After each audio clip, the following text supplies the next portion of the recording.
Assalamualaikum Sobat Football United. Ringan amatiran ala gue. Seperti biasa gue akan bikin konten kali ini terkait dengan komentar Erik ten Hag di konferensi pers ya, pernyataannya kepada pers terkait dengan kemenangan Manchester United menghadapi Southampton, kemenangan telak 3-0.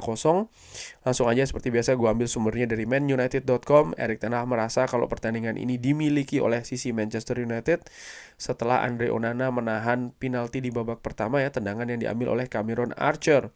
Pertandingan sempat tanpa gol sampai poin tersebut, tapi setelah kegagalan penalti, Manchester United ini bergerak secara cepat ya dan berprogres secara cepat, mengambil keunggulan 2 gol dalam 10 menit melalui Matthijs de Ligt dan juga Marcus Rashford. Alejandro Garnacho akhirnya mencetak gol di penghujung babak kedua dan mengamankan kemenangan 3-0 dan juga 3 poin. Ini merupakan kemenangan away pertama Manchester United musim ini. Dikatakan oleh Erik ten Hag, 20 menit awal ini sangat sulit dan juga keras, tapi ini sering terjadi di pertandingan-pertandingan. Anda harus tegar ya di pertandingan. Tapi ketika Andre Onana menggagalkan penalti, langsung setelahnya kita mencetak sebuah gol dengan Matthijs de Ligt. Dan setelahnya pertandingan ini dimiliki oleh kita mendominasi pertandingan dari poin tersebut. Sang manajer juga disebutkan ini senang dengan impact dari Alejandro Garnacho dari bangku cadangan. Saya pikir kita menunjukkan kalau kita seharusnya bisa mencetak gol lebih awal. Kita memiliki peluang-peluang kita dan kita memiliki kontrol. Kita menciptakan beberapa peluang bagus untuk mencetak gol ketiga lebih awal. Tapi tentu saja kita happy ketika Anda memasukkan pemain pengganti yang memberikan impact. Dan Garnacho merupakan orang yang bisa atau pemain yang bisa memanfaatkan situasi lawan yang bermain dengan 10 pemain dengan aksi-aksi yang bagus dan juga dengan finishing yang bagus.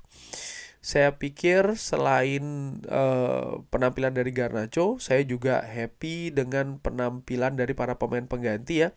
Dan ini menunjukkan bagaimana pemain seharusnya berpenampilan dari bangku cadangan. Kita membutuhkan hal yang lebih banyak seperti ini ya. Ya gue sepakat, pemain-pemain kemarin yang tampil dari bangku cadangan semuanya pemain tampil bagus menurut gue. Johnny Evans yang tampil di sektor bek kiri, Harry Maguire walaupun dia dapat kartu kuning yang ajaib menurut gue dari wasit, Casemiro pun juga tampil oke. Ugarte tampil fantastis menurut gue di menit yang ya 20 menitan, tampil di atas lapangan, dia bisa beradaptasi dengan bagus. Dan Alejandro Garnacho juga ya tampil tajam sebagai pemain pengganti. Terkait dengan Manuel Ugarte, ini Erik ten Hag ada pendapat juga. Ini tidak mudah sebenarnya untuk dia setelah hanya memiliki 2 sesi bersama tim dan sebagian sesi juga karena dia tidak siap sebenarnya untuk bermain penuh untuk pertandingan musiman ya. Dia baru datang dari sebuah pertandingan di Venezuela dan memiliki perjalanan yang sangat jauh. Jadi sebenarnya dia ini tidak siap 100% untuk bisa ya langsung nyetel gitu ya. Dan dia butuh beberapa menit untuk menyesuaikan dan juga untuk berintegrasi dengan tim. Tapi ya dia akhirnya bisa mendapatkan pengalaman tentang berbagai prinsip dan juga aturan-aturan dari pertandingan kita. Dan Anda bisa melihat secara langsung ya, dia memiliki atribut-atribut kepada tim yang dibutuhkan.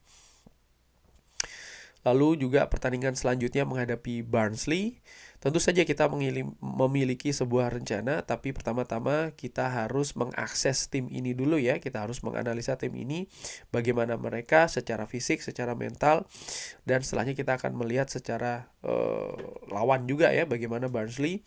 Dan setelahnya kita akan menghasilkan atau berusaha untuk menghasilkan sebuah rencana yang bisa memberikan kita sebuah kemenangan. Erik ten Hag juga ditanyakan terkait dengan pemain-pemain dengan kemungkinan cedera ya, karena Lisandro Martinez, Nocer Mazraoui dan juga Matthijs de Ligt ini kan sempat terpincang-pincang nih. Terkait dengan Matthijs de Ligt, dia mengatakan sepertinya ini kram. Ditambahkan kita memiliki pertandingan internasional dan baru memulai secara pendek ya musim ini, dan juga preseason yang sangat pendek. Jadi beberapa ini datang dari penerbangan internasional yang sangat jauh. Dan ketika Anda tahu Anda memiliki kick off jam 12.30 waktu UK, ya Anda harus berjuang. Saya berharap ini tidak serius. Kita harus melihat lagi hari ini dan juga besok, lalu kita bisa menyimpulkan ya situasi seperti apa. Ditambahkan juga pemain-pemain yang cedera. Erik ten Hag mengatakan kita butuh semuanya. Kita berharap mereka bisa kembali. Ini tentu saja belum situasi untuk pertandingan selanjutnya. Walaupun pekan depan harapannya pemain yang cedera ya, Højlund, Mason Mount dan juga Luke Shaw bisa kembali ke dalam skuad. Ya, masih harus dilihat situasinya terkait dengan Nocer Mazraoui, Lisandro Martinez dan juga Matthijs de Ligt. Tapi menurut gue ini akumulasi karena apa ya? Ya mereka menjalani pertandingan internasional dan mereka juga melakukan perjalanan internasional yang juga cukup jauh. Manuel Ugarte menurut gue sangat make sense tidak ditampilkan dari awal ya. Karena itu tadi dia tidak memiliki preseason yang komplit dengan Manchester United, walaupun secara fisik dia siap ya menurut gue tampil bersama dengan menit bermain yang tinggi bersama dengan tim nasional Uruguay. Tapi setelah kembali ke Manchester, ya dari Venezuela ke Manchester ini penerbangannya cukup jauh, makan waktu dan juga energi tentu saja. Dan Manchester United ini kick off-nya yang pertama di pertandingan setelah jeda internasional. Jadi wajar ada kekhawatiran untuk tidak memaksakan Ugarte untuk tampil dari menit awal. Dan gue nilai Eriksen serta Kobbie Mainoo walaupun sempat ada kesulitan di babak pertama, tapi akhirnya mereka juga bisa memperbaiki penampilannya. Tentu saja setelah ada perubahan taktik, komposisi, terutama ya situasi pemain depan yang lebih rajin menjemput bola ya di lini tengah, yang merupakan instruksi dari pelatih tentu saja ini membuat lini tengah jauh lebih hidup. Tapi balik lagi ya ke pertandingan kemarin, ya gue melihat memang momentum itu ada pada saat Andre Onana bisa menggagalkan penalti dari Southampton. Di situ ada momentum dan Manchester United bisa mengambil momentum itu, dan itu sangat penting karena di pertandingan terutama di Premier League ya, menghadapi tim papan bawah, papan tengah, apalagi papan atas, ini memiliki tantangannya sendiri-sendiri ya. Tidak bisa dilihat secara oke tim papan atas menghadapi papan bawah pasti akan menang segala macam. Tidak, pada kenyataannya juga sering sekali tim papan atas menghadapi tim papan bawah kesulitan gitu ya. Di pertandingan kemarin hari Sabtu juga beberapa tim seperti itu ya kan. Tapi bagaimana bisa memanfaatkan momentum, menjaga stabilitas di atas lapangan, menurut gue ini juga penting, dan itu yang dilakukan oleh Manchester United. Ketika situasi masih kosong-kosong, gue pikir secara tim, secara unit, mereka berusaha untuk terus tegar ya, artinya mereka tidak kendor, mereka tetap fokus. Kebocoran mungkin lebih ke sisi kiri ya, sisi dari Diogo Dalot.